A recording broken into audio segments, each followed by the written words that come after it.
Hello guys, ఈ వీడియోకి నేను 5000 లైక్స్ అయితే ఎక్స్పెక్ట్ చేస్తున్నాను. సో డెఫినెట్ గా అందరూ కూడా లైక్ చేసిన తర్వాత వీడియోని చూడండి. అండ్ ఎవరైనా ఇప్పటివరకు సబ్స్క్రైబ్ చేసుకోకపోతే సబ్స్క్రైబ్ చేసుకొని పక్కన బెల్ ఐకాన్ క్లిక్ చేసి ఆల్ లో కూడా పెట్టుకోండి. ఇలాంటి మరిన్ని ఇంట్రెస్టింగ్ వీడియోస్ చూడొచ్చు. So let's get into the video. రీసెంట్గా కొంతమంది చైనీస్ శాస్త్రవేత్తలు చంద్రుడి మీద ఒక ఆశ్చర్యకరమైన విషయాన్ని కనుగొన్నారు. ఒక అన్యూజువల్ క్రిస్టల్ని కనుగొన్నారు. ఆ క్రిస్టల్ యొక్క అసలు విశేషాలు తెలుసుకొని ఈ ప్రపంచంలో ఉన్న శాస్త్రవేత్తలు అందరూ కూడా ఆశ్చర్యపోతున్నారు. ఆ క్రిస్టల్లో ఉన్న ఎలిమెంట్ని చూసి మొత్తం ప్రపంచం అంతా కూడా నివ్వెరపోతుంది. ఎందుకంటే అందులో ఉన్న ఎలిమెంట్ భూమి మీద న్యూక్లియర్ ఫ్యూయల్ని రీప్లేస్ చేయగలదు. ఈరోజు ఈ వీడియోలో దాని గురించి డీటెయిల్గా తెలుసుకుందాం. సో ఇంకెందుకు late, let's get into the video. చంద్రుడి యొక్క కాంపోజిషన్ మనకి ఎప్పటి నుంచో ఒక మిస్టరీగానే మిగిలిపోయింది. ఎంతో మంది ఎన్నో దశాబ్దాలుగా చంద్రుడి మీద ఎన్నో రకాల పరిశోధనలు చేశారు. అపోలో మిషన్స్ ద్వారా చంద్రుడి యొక్క పూర్తి కాంపోజిషన్ తెలుసుకోవడానికి చాలాసార్లు ప్రయత్నించారు. కాకపోతే చంద్రుడి యొక్క ముఖ్యమైన ప్రాంతం మీదకి అపోలో మిషన్ వెళ్ళలేదు. దాని కారణంగా దాని యొక్క కాంపోజిషన్ మనం ఎగ్జాక్ట్గా తెలుసుకోలేకపోయాం. అండ్ చంద్రుడి యొక్క కాంపోజిషన్ తెలుసుకోవడం అంత ఈజీ కూడా కాదు. అయితే రీసెంట్గా చంద్రుడి విషయంలో మనం ఒక బ్రేక్ త్రూని అయితే సాధించాం. ఇది జరిగింది డిసెంబర్ 2020న. చైనీస్ శాస్త్రవేత్తలు అంతరిక్షంలోకి చాంగి 5 అనే ఒక ప్రోబ్ని పంపించారు. వాళ్ళు చైనీస్ డైటీ అయిన చాంగి పేరు మీదగా దీనికి ఈ పేరు అయితే పెట్టారు. అయితే ఈ ప్రోబ్ చంద్రుడి మీదకి వెళ్ళింది అండ్ మనకి బాగా దగ్గరగా ఉన్న ప్రాంతం వైపే వెళ్ళింది. అక్కడ ఎన్నో రోజులు గడిపింది అండ్ ఆ ప్రాంతంలో ఉన్న సర్ఫేస్ మొత్తాన్ని కూడా తవ్వి అక్కడ ఉన్న రాక్స్ అన్నింటినీ కూడా తవ్వింది. ఆ తర్వాత భూమి మీదకి వస్తున్న టైంలో అది సుమారుగా 4 పౌండ్ల వేరు రకాల లూనార్ రాక్స్ని తనతో పాటుగా తీసుకొని వచ్చింది. 4 పౌండ్లు అంటే సుమారుగా 1.8 కేజీలు. ఆ లూనార్ రాక్స్ లో చాలా రకాలు ఉన్నాయి. బాసాల్ట్ ఉంది, సోలిడిఫైడ్ లావా ఉంది, ఇంకా చాలా రకాలు ఉన్నాయి. అయితే వీటి గురించి విన్నప్పుడు శాస్త్రవేత్తలు కూడా అంత ఇంప్రెసివ్ గా ఫీల్ అవ్వలేదు. బట్ ఇది ఒక చిన్న బ్రేక్ త్రూ అని అయితే అనుకున్నారు. దానికి కారణం ఏంటంటే 1976 తర్వాత నుంచి ఇప్పటి వరకు మనం ఎప్పుడు కూడా లూనార్ శాంపిల్స్ని రిసీవ్ చేసుకోలేదు. సో ఏదో ఒక శాంపుల్ దొరకడం కూడా అదృష్టమే అన్న ఉద్దేశంలో వాళ్ళైతే ఉన్నారు. ఎందుకంటే చంద్రుడి యొక్క హిస్టరీ గురించి, మన భూమి యొక్క హిస్టరీ గురించి మరింత డీటెయిల్గా తెలుసుకునే అవకాశం అయితే ఉంటుంది. ఎందుకంటే దీని గురించి కూడా ఎన్నో దశాబ్దాలుగా పరిశోధనలు అయితే జరుగుతున్నాయి. ఫర్ ఎగ్జాంపుల్, చంద్రుడు ఎలా పుట్టాడు అనే ప్రశ్నకి చాలా రకాల జవాబులు వినిపిస్తూ ఉంటాయి, చాలా రకాల థియరీస్ వినిపిస్తూ ఉంటాయి. వాటిలో దేనికి కూడా ఎగ్జాక్ట్ ఎవిడెన్స్ అయితే లేదు. అయితే ఎక్కువ మంది చెప్పే థియరీ ఏంటి? ఒక చిన్న డ్వార్ఫ్ ప్లానెట్ భూమిని ఢీకొట్టింది. అలా భూమిని ఢీకొట్టినప్పుడు భూమి నుంచి కొన్ని భాగాలు బయటికి రిలీజ్ అయ్యాయి. ఇదంతా కూడా కొన్ని మిలియన్స్ ఆఫ్ ఇయర్స్ క్రితం జరిగింది. ఆ డ్వార్ఫ్ ప్లానెట్ మార్స్ కంటే కొంచెం చిన్నగా ఉంటుంది. అయితే భూమి నుంచి అలా బయటికి రిలీజ్ అయిన ఆ ఫ్రాగ్మెంట్స్ కొన్ని చాలా దూరంగా వెళ్ళిపోయాయి, కానీ కొన్ని మాత్రం మన ఆర్బిట్లోనే ఉన్నాయి. అవన్నీ కూడా ఒకదానికొకటి స్టక్ అయ్యి ఫైనల్గా అవన్నీ కలిసి చంద్రుడిగా మారాయి. అయితే రీసెంట్గా కొన్ని స్టడీస్ ద్వారా ఇది కరెక్టే అని అయితే చాలామంది శాస్త్రవేత్తలు తెలియజేస్తున్నారు. బట్ ఇది కూడా ఎగ్జాక్ట్గా వాస్తవం అనేది మనకు తెలియాలంటే మన దగ్గర ఒక ప్రూఫ్ అయితే ఉండాల్సి ఉంటుంది. ఆ ప్రూఫ్ కోసం కూడా ఈ మెటీరియల్స్ అయితే ఉపయోగపడతాయి. సో చంద్రుడి యొక్క బర్త్ అలా జరిగింది. ఇది వినడానికైతే హారిఫైయింగ్ అనిపిస్తూ ఉంటుంది, బట్ రియాలిటీ అయితే అదే. అండ్ మన ప్లానెట్ విషయంలో జరిగిన ది బెస్ట్ థింగ్ కూడా అదే అని శాస్త్రవేత్తలు నమ్ముతుంటారు. ఎందుకంటే అలా జరగకపోయినట్టయితే ఇంత అందమైన మరియు అద్భుతమైన న్యాచురల్ శాటిలైట్ మనకి దక్కేది కాదు. అది కనుక దక్కకపోయినట్టయితే ఓషన్స్ అనేవి అసలు ఏమాత్రం ఉండేవే కాదు. ఓషన్స్ లేకపోయినట్టయితే అసలు భూమి మీద జీవరాశులు బ్రతికే అవకాశాలే లేవనైతే శాస్త్రవేత్తలు చెబుతున్నారు. సో డెఫినెట్గా చంద్రుడి యొక్క ఫార్మేషన్ భూమి విషయంలో జరిగిన అత్యంత అద్భుతమైన విషయం అని అయితే శాస్త్రవేత్తలు చెబుతూ ఉంటారు.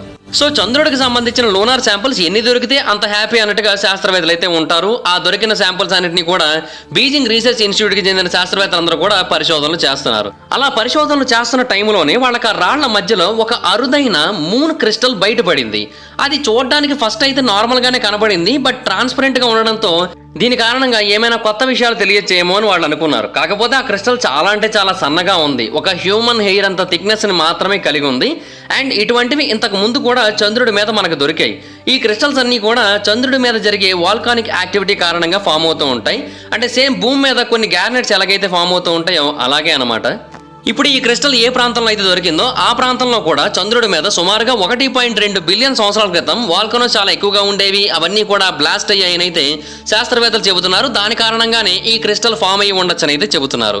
ఈ క్రిస్టల్ సుమారుగా 1 బిలియన్ సంవత్సరాల క్రితం నాటిది అయి ఉండొచ్చని శాస్త్రవేత్తలు అభిప్రాయపడుతున్నారు. అయితే ఇక్కడ అది ముఖ్యమైన విషయం కాదు. ఆ క్రిస్టల్ దేనితో తయారు చేయబడింది అనేది చాలా ముఖ్యమైన విషయం. ఎందుకంటే ఆ క్రిస్టల్ ఒక యూనిక్ మెటీరియల్తో తయారు చేయబడింది. రీసెర్చర్లు ఇంతకు ముందు ఎప్పుడూ కూడా ఆ మెటీరియల్ని చూడలేదు. అందుకని దాన్ని ఇంటర్నేషనల్ మినరలాజికల్ అసోసియేషన్ వాళ్ళకి ఇచ్చి వాళ్ళని పరిశోధన చేయమని చెబితే వాళ్ళు కూడా ఏమని చెప్పారంటే ఇంతకుముందు ఎప్పుడు కూడా ఇటువంటి ఒక కాంపోజిషన్ మనకి భూమి మీద ఎక్కడా కనబడలేదని తెలియజేశారు. అండ్ ఆ క్రిస్టల్కి వాళ్ళు చాంగ్సైట్ అనే ఒక పేరు అయితే పెట్టారు. అంటే ఆ మూన్ డైటీ పేరు మీద కానీ ఈ పేరు కూడా పెట్టారు. ఇది చాలా పెద్ద అచీవ్మెంట్. ఎందుకు అంటే మనకి చంద్రుడి మీద బయటపడిన 6వ అన్నోన్ మినరల్ ఇది. ఇంతకుముందు 5 బయటపడ్డాయి. ఫస్ట్ దాన్ని వీళ్ళే కనుగొన్నారు, అండ్ ఇప్పుడు వీళ్ళు కనుగొన్నారు, మధ్యలో ఒకదాన్ని కనుగొన్నారు. మొత్తంగా వీళ్ళు 3 లూనార్ డిస్కవరీస్ అయితే చేశారు. అయితే చంద్రుడి మీద బయటపడిన ఒక రేర్ అన్నోన్ మినరల్ ఇందులో ఉంది అని మాత్రమే అప్పటివరకు శాస్త్రవేత్తలు అనుకున్నారు. బట్ ఆ తర్వాత దీని మీద మరిన్ని పరిశోధనలు చేసినప్పుడు సుమారుగా 140,000 లూనార్ పార్టికల్స్తో కంపేర్ చేస్తూ దీన్ని పరిశోధనలు చేసినప్పుడు శాస్త్రవేత్తలకి ఒక కొత్త విషయం తెలిసింది. అదేంటి అంటే ఈ క్రిస్టల్లో హీలియం-3 ఉంది. అదే ఈ క్రిస్టల్ని అత్యంత ప్రత్యేకమైనదిగా మార్చేసింది. అయితే ఈ హీలియం-3 ఎందుకని అంత ప్రత్యేకమైనది అంటే సూర్యుడు బ్రతికి ఉండడానికి కావాల్సిన అత్యంత ముఖ్యమైన ఎలిమెంట్స్లో ఇది కూడా ఒకటి. అంతేకాకుండా ఈ విశ్వంలోని వేరే స్టార్స్ కూడా ఈ ఎలిమెంట్ చాలా అంటే చాలా అవసరం. ఇది లేకపోయినట్టయితే అవి సర్వైవ్ అవ్వడం చాలా కష్టం. ఫర్ ఎగ్జాంపుల్ మనం అందరం కూడా సూర్యుడిని చూడగానే ఏమనుకుంటాం, సూర్యుడు మండుతూ ఉన్నాడు అని అనుకుంటూ ఉంటాం కదా. దీని కారణంగానే మండుతూ ఉంటాడు. యాక్చువల్గా చాలామంది సూర్యుడు ఒక పెద్ద ఫైర్ బాల్ లా కనబడుతున్నాడు, సూర్యుడు మండుతూ ఉన్నాడు అని అనుకుంటూ ఉంటారు. కానీ నిజానికి సూర్యుడు ఏం మండడు. అదంతా కూడా ఒక డిఫరెంట్ ప్రాసెస్ కారణంగా జరుగుతుంది. దాన్ని న్యూక్లియర్ ఫ్యూజన్ అని పిలుస్తూ ఉంటారు. ఈ ప్రాసెస్ చాలా సింపుల్గా కనిపిస్తూ ఉంటుంది, కానీ చాలా కాంప్లికేటెడ్గా ఉంటుంది. ఈ రియాక్షన్ జరుగుతున్న టైంలో స్టార్లో ఉన్న హైడ్రోజన్ అంతా కూడా హీలియంగా మారుతూ ఉంటుంది. బట్ ఈ ప్రపంచంలోని అత్యంత వైలెంట్ మరియు ఇన్సేన్ రియాక్షన్స్లో ఇదొకటి. సో చాలా అంటే చాలా జాగ్రత్తగా ఉండాల్సి ఉంటుంది దాని విషయంలో. అండ్ దీని కారణంగానే సూర్యుడి లోపల ఉన్న పార్టికల్స్ అన్నీ కూడా బాయిల్ అవుతూ ఉంటాయి. అండ్ హైడ్రోజన్ న్యూక్లియర్ ఏదైతే సూర్యుడి లోపల ఉంటుందో అది కంటిన్యూస్గా జంప్ చేస్తూ రష్ అవుతూ ఉంటుంది. దానికి కారణం ఏంటంటే ఇవన్నీ కూడా పాజిటివ్లీ ఛార్జ్డ్ పార్టికల్స్ కాబట్టి. సో మిగతా వాటిని అసలు ఏమాత్రం పట్టించుకోకుండా అవి కంటిన్యూస్గా బాయిల్ అవుతూ ఉంటాయి, కంటిన్యూస్గా చిల్ అవుతూ ఉంటాయి. మన సూర్యుడు వంటి స్టార్స్కి చాలా స్ట్రాంగ్ గ్రావిటీ ఉంటుంది. దాని కారణంగా అవి చిన్న చిన్న యాటమ్స్ని, కొన్ని బిలియన్స్ ఆఫ్ యాటమ్స్ని దాని లోపలికి లాక్కుంటుంది. వాటన్నింటినీ కూడా కంబైన్ చేసి వాటిని స్క్వీజ్ చేస్తుంది. అలా చేసినప్పుడు ఆ యాటమ్స్ అన్ని కూడా కొత్త కొత్త ఎలిమెంట్స్ని క్రియేట్ చేస్తూ ఉంటాయి. లైక్ ఇందాక నేను చెప్పినట్టు హీలియంని క్రియేట్ చేస్తూ ఉంటాయి.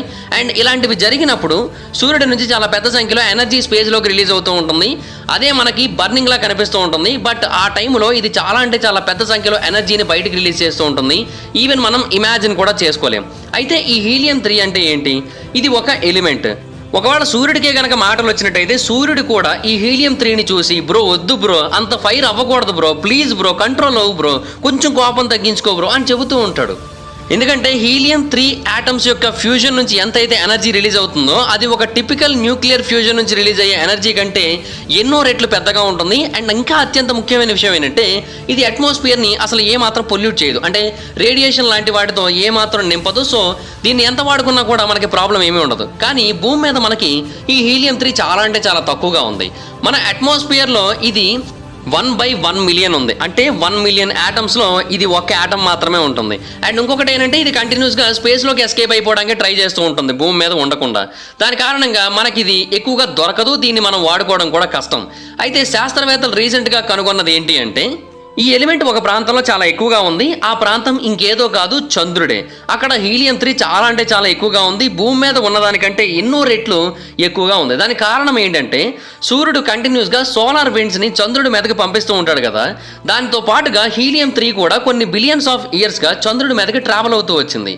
సో అది చంద్రుడి మీద ఎక్కువగా ఉన్నది. కాకపోతే ఒకటి, జూపిటర్ మీద, సాటర్న్ మీద ఈ హీలియం-3 ఇంకా ఎక్కువగా ఉంది. దాంతో కంపేర్ చేసినట్టయితే చంద్రుడి మీద తక్కువే ఉంది. కాకపోతే ఆ హీలియం-3 ఎంత అమౌంట్ ఆఫ్ ఎనర్జీని రిలీజ్ చేయగలదు అనే విషయాన్ని మనం గుర్తు తెచ్చుకుంటే చంద్రుడి మీద ఉన్నది మనకు సరిపోతుందని అర్థమవుతుంది. మీకు ఇంకా అర్థమయ్యేటట్టు చెప్పడం కోసం 25 టన్నుల హీలియం-3 కనుక మనకు ఉన్నట్టయితే అది అమెరికాకి ఒక సంవత్సరం మొత్తానికి కూడా ఎనర్జీని ఇవ్వగలదు. అటువంటిది మన భూమి మీద 35,000 టన్నులు అవైలబుల్ ఉంది. చంద్రుడి మీద 10 లక్షల టన్నుల వరకు అవైలబుల్లో ఉంది. సో ఇది యుఎస్కి కొన్ని వేల సంవత్సరాల పాటు పవర్ని అయితే సప్లై చేయగలదు ఒకవేళ కంటిన్యూస్గా దాన్ని యుఎస్ కోసం వాడినట్టయితే. సో ఫ్యూచర్లో హీలియం-3 అనేది మనకి ఫ్యూయల్ యొక్క మేజర్ సోర్స్గా మారే అవకాశాలు ఉన్నాయి.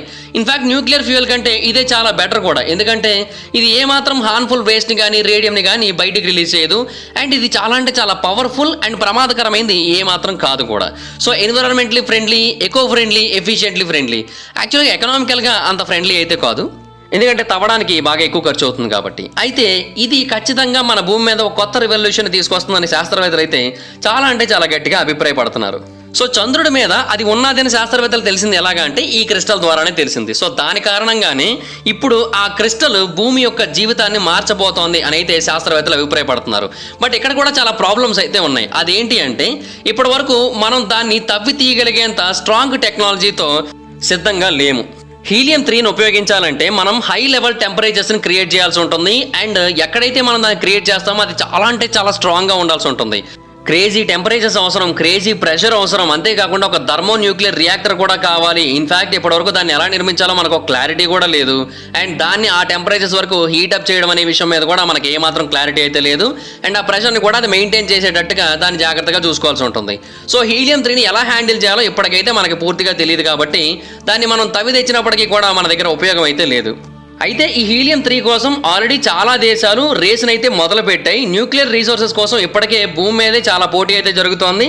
సో చంద్రుడి మీద కూడా ఈ విషయంలో ఖచ్చితంగా పోటీ పడే అవకాశాలు చాలా ఎక్కువగానే కనబడుతున్నాయి. ఎందుకంటే ఇది ఏ దేశం దగ్గర ఉంటే ఆ దేశమే ఇంకా ప్రపంచంలో నెంబర్ 1 దేశంగా మారిపోతుంది కాబట్టి డెఫినెట్గా దీనికోసం అన్ని దేశాలు ఎగబడతాయి. ఆల్రెడీ చైనా వాళ్ళు ఇంకో కొత్త లూనార్ మిషన్ 2024 సంవత్సరంలో ప్లాన్ చేస్తున్నారు. దాని పేరు చాంగీ 6. కాకపోతే ఈ మిషన్ కొంచెం లేట్ అయ్యేటట్టు ఉంది. ప్రస్తుతం ఉన్న కరోనా సిచ్యువేషన్స్ కారణంగా అక్కడ కొంచెం ఇబ్బందులు అయితే ఉన్నాయి కాబట్టి అది 2025 or 26కి వెళ్ళే అవకాశాలు అయితే కనబడుతున్నాయి. అండ్ ఈ మిషన్ యొక్క ఉద్దేశం ఏంటి అంటే చంద్రుడి యొక్క దూరపు ప్రాంతం నుంచి శాంపుల్స్ని కలెక్ట్ చేయడం. సో ఒకళ్ళు వాటిని కూడా కలెక్ట్ చేసి అండ్ ఇటువంటి మరిన్ని క్రిస్టల్స్ని కనుగొని ఇటువంటి మరిన్ని హీలియం 3 యొక్క ఇన్ఫర్మేషన్స్ కనుక కనుగొన్నట్టయితే భవిష్యత్తులో చైనా నుంచే మొట్టమొదటి ప్రాజెక్ట్ చంద్రుడి మీదకి వెళ్ళి హీలియం 3ని తీసుకొచ్చే అవకాశాలు అయితే కనబడుతున్నాయి. బట్ నాసా వాళ్ళు కూడా ఆల్రెడీ దీనికి సంబంధించి కొన్ని ప్రాజెక్టులు అయితే చేపట్టాలని నిర్ణయించుకున్నారు. చూడాలి మరి ఎవరు ముందు వెళ్తారో, ఎవరు మనుషులకున్న ప్రాబ్లమ్ని సాల్వ్ చేస్తారనేది. కాకపోతే ఒకటి, ఆ ఎనర్జీ ప్రాబ్లమ్ని సాల్వ్ చేయాలి అంటే ఫస్ట్ దాన్ని తవ్వడానికి ఉన్న ప్రాబ్లమ్స్ని, దాన్ని ఇక్కడ తయారు చేయడానికి ఉన్న ప్రాబ్లమ్స్ని, దాన్ని వాడుకోవడానికి ఉన్న ప్రాబ్లమ్స్ని, వీటన్నిటిని కూడా ఫస్ట్ మనం అధిగమించాల్సి ఉంటుంది. అప్పుడు మాత్రమే మనం ఆ హీలియం 3ని ఉపయోగించి ఎనర్జీని ప్రొడ్యూస్ చేయగలం. బట్ డెఫినెట్గా భవిష్యత్తులో ఇది జరుగుతుందని చాలామంది శాస్త్రవేత్తలు అయితే నమ్ముతున్నారు. ఆ ఇష్యూస్ అన్ని కూడా సాల్వ్ అయిపోతాయి. క్లీన్, సేఫ్ అండ్ అన్లిమిటెడ్ ఎనర్జీని మనం ప్రొడ్యూస్ చేసే రోజులు వస్తాయని అయితే శాస్త్రవేత్తలు నమ్ముతున్నారు. సో చూడాలి మరి. So that's it guys, thanks for watching the video. Video కనుక మీకు నచ్చినట్లయితే లైక్ చేయండి, వీడియో షేర్ చేయండి. ఇప్పుడు కారణం మన ఛానల్ సబ్స్క్రైబ్ చేసుకోకపోతే ఇప్పుడు సబ్స్క్రైబ్ చేసుకోండి, పక్కన బెల్ ఐకాన్ చాలో పెట్టుకోండి. నా ఫర్దర్ వీడియోస్ మిస్ అవ్వకుండా చూడొచ్చు. చాలా మంది చూస్తాం సబ్స్క్రైబ్ చేసుకోవట్లేదు. So please to subscribe. Thank you so much guys. Bye bye. Meet next video. నా ఇన్స్టాగ్రామ్ ఐడి జబర్దస్త్ మైదర్, మీరు అక్కడ కూడా వచ్చి ఫాలో అవ్వచ్చు. ఏమైనా టాపిక్ గురించి వీడియో చేయమని అడగాలనుకున్నా మీరు నాకు ఇన్స్టాలో మెసేజ్ చేయొచ్చు. Thank you. Bye bye. Meet next video. Bye bye.